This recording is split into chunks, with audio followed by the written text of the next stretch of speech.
this quick guide, I'll show you how to connect MongoDB to N8N in just a few steps.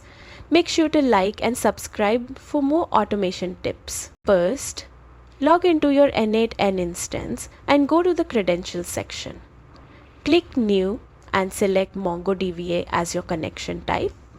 Choose connection string and paste your MongoDB URL, which includes your username, password, and host.